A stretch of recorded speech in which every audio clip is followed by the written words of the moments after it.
गुजरात की धरती पर संवत 1860 के आसपास एक नाम हर किसी के मन में डर पैदा करता था। जोबन पगी।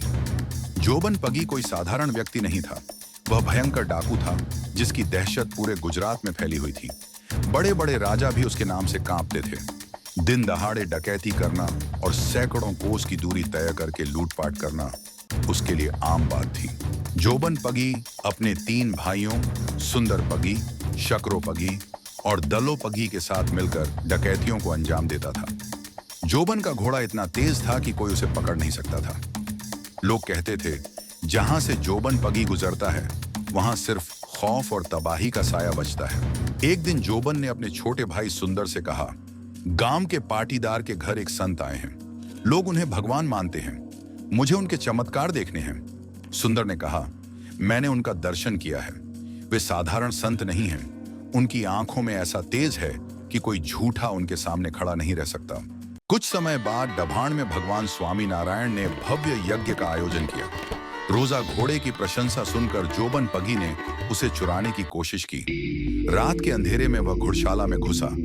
उसने धीरे धीरे रोजा घोड़े की लगाम खोली। तभी अचानक एक तेज प्रकाश से चारों ओर रोशनी फैल गई। अगले दिन यज्ञ सभा में हजारों हरिभक्त बैठे थे। जोबन पगी मंच की ओर बढ़ा और भगवान स्वामी नारायण के चरणों में गिर पड़ा और कहा, हे प्रभु, मैं आपको पहचान नहीं सका। रात को मैं आपका घोड़ा चुराने आया था। कृपा करें, मुझे क्षमा करें। भगवान ने मुस्कुराते हुए उसकी पीठ पर थपकी दी और कहा, जोबन, अब तेरा जीवन बदल चुका है। धर्म के मार्ग पर चलो।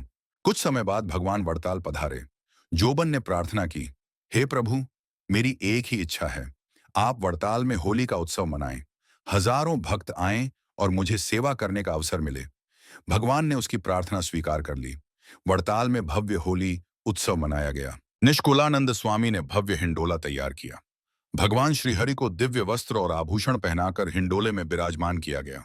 मुक्तानंद स्वामी ने श्रीहरि को हिंडोले में झुलाया और भगवान की कृपा से अद्भुत आध्यात्मिक लाभ प्राप्त किया।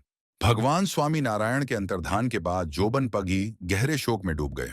सद्गुरुओं ने उन्हें प्रसादिक भस्म यानी भगवान स्वामी नारायण के अंतिम विधि की भस्म को भोजन में लेने की सलाह दी। एक दिन जब उन्होंने भस्म मांगी तो उनकी पत्नी ने डरते हुए कहा, भस्म समाप्त हो गई है।